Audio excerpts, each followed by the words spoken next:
पाकिस्तान का एक बहुत बड़ा मसला है एनर्जी क्राइसिस और पाकिस्तान को कई बरसों से तवानाई के बहरान का सामना है।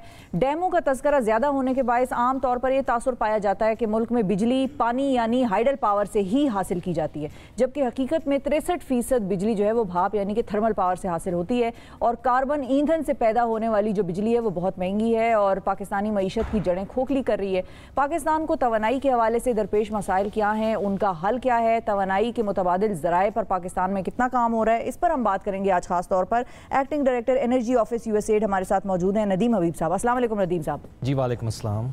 नदीम साहब ये बताएं कि हमारे जो एनर्जी के मसाइल हैं वो इतने ज़्यादा सिवियर क्यों हैं? मेरा ख्याल है कि एनर्जी के जो हमारे मसाइल हैं वो उनका जो हिस्ट्री है वो खासी पुरानी है और माजी में भी ये होता रहा है कि कभी हमारे पास ज़्यादा एनर्जी होती है और कभी कम होती है, जिसकी वजह से कोई सही प्लानिंग नहीं हो सकी।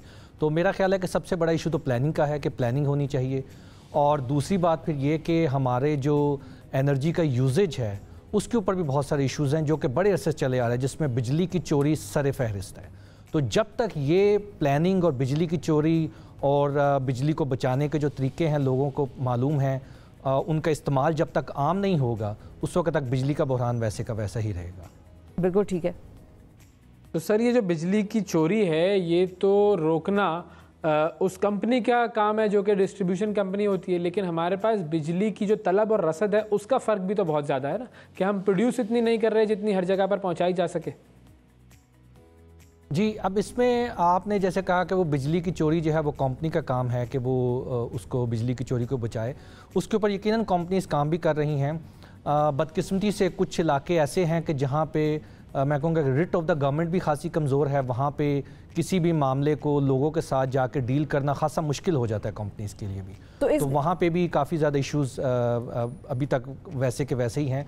कुछ नई टेक्नोलॉजीज़ ख़ास तौर पे लॉन्च हुई हैं और उनके ऊपर यूएसएड ने भी खासा काम किया है कि उन टेक्नोलॉजीज़ की मदद से बिजली की चोरी को बचाया जाए, और वो मेरे ख्याल में वो एक आने वाले दिनों में एक बड़ा ही अहम ज़रिया होंगी बिजली की चोरी को रोकने के लिए। बिल्कुल ठीक है, लेकिन क्या टेक्नोलॉजीज़ हैं कुछ उसके बारे में हमें थोड़ा सा गाइड? जी बिल्कुल, उसमें सर फहरिस्त तो जिसे हम एंटी थेफ्ट केबल कहते हैं, उसका मतलब टेक्निकल नाम एरियल बंडल्ड केबल है।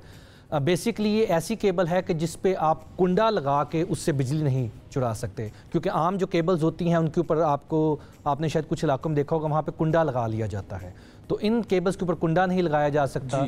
ये एक बड़ी ही इम्पॉर्टेंट टेक्नोलॉजी है जो कि ख़ास तौर पे पेस्को यानी कि पेशावर इलेक्ट्रिक सप्लाई कंपनी में और MEPCO Multan electric power company में यूएसएड ने इंट्रोड्यूस करवाई है। उसके अलावा हम बहुत सारे स्मार्ट मीटर्स लगा के जो मीटर्स के साथ जो उनको मैनिपुलेट किया जाता था मीटर रीडिंग्स के हवाले से, उनके ऊपर भी स्मार्ट मीटर्स के ज़रिए काफ़ी हद तक काबू पाया जा सकता है। ठीक है, स्मार्ट मीटर्स एक है, लेकिन क्या ये स्मार्ट मीटर्स वो प्रीपेड जो बिजली होती है कि आप पहले पैसे देकर खरीदते हैं, इसका उससे भी कोई ताल्लुक है या वो एक अलग बिल्कुल चीज़ है? नहीं, ये smart meters basically prepaid meter बनाए जा सकते हैं, लेकिन इस वक्त पाकिस्तान में जो स्मार्ट मीटर्स हैं वो प्रीपेड मीटर्स नहीं हैं। ये बेसिकली स्मार्ट मीटर को आपको यूज़ समझ ले कि जैसे आपका पुराना आम फ़ोन होता था और अब नए स्मार्टफोन्स आए हुए हैं जिनके अंदर बहुत ज़्यादा सॉफ्टवेयर्स हैं, इनके अंदर कम्युनिकेशन है, ईमेल है, इस तरह की बहुत सारी नई फैसिलिटीज़ डाली गई हैं। स्मार्ट मीटर भी जो पुराने मीटर थे उनमें सिर्फ वो मीटर की सिर्फ रीडिंग ही वो नोट करता था और हर महीने के आखिर में जाके मीटर रीडर रीडिंग ले लेता था। मगर स्मार्ट मीटर जो है इनके अंदर एक प्रॉपर सिम होती है जैसे कि मोबाइल फ़ोन में है। इसके ज़रिए कंपनी किसी भी वक्त इंस्ट्रक्शंस भेज सकती है जो कि स्मार्ट मीटर एक्सेप्ट करेगा। फॉर एग्जांपल कंपनी इंस्ट्रक्शन भेज सकती है कि 2 से लेकर 4 बजे तक ये मीटर बिजली आगे भेजना बंद कर दे, तो मीटर उसके ऊपर एक्ट कर सकता है। इस तरह मीटर वापस कंपनी को बहुत सारे मैसेजेस भेज सकता है। फॉर एग्जांपल अगर कोई मीटर के साथ उसके साथ कुछ छेड़छाड़ कर रहा है, उसको कुछ चेंजेस करने की कोशिश कर रहा है, तो मीटर इमीडिएटली सिग्नल भेजेगा कि मेरे साथ ये हो रहा है। इसके अलावा वो जो बिजली का यूजेज है वो डेली बेसिस पे वो सारे के सारे इन्फॉर्मेशन वापस अपनी वो कंपनी में जा सकती है। ठीक है, लेकिन सर हमारे पास एक और चीज़ अब ये जो अल्टरनेट एनर्जी का सिनेरियो है उसको भी थोड़ा सा अगर हम डिफाइन कर सकें। अल्टरनेट एनर्जी जो है हमारे यहाँ पे कहते हैं कि जी पोटेंशियल तो बहुत ज़्यादा है, और ख़ास तौर पर ये जो हमारा कराची और बलूचिस्तान के दरमियान वाला जो एरिया है, जो घारो केटी बंदर और ये पूरी जो पट्टी है, इसके ऊपर कहते हैं कि जी बड़ा पोटेंशियल है, लेकिन वो पोटेंशियल टैप क्यों नहीं किया जा सका अब तक? जी, अल्टरनेट एनर्जी का आपने बड़ा ही टाइमली जिक्र किया है और पिछले कुछ सालों से पाकिस्तान में इसके ऊपर बहुत ज़्यादा काम भी हुआ है।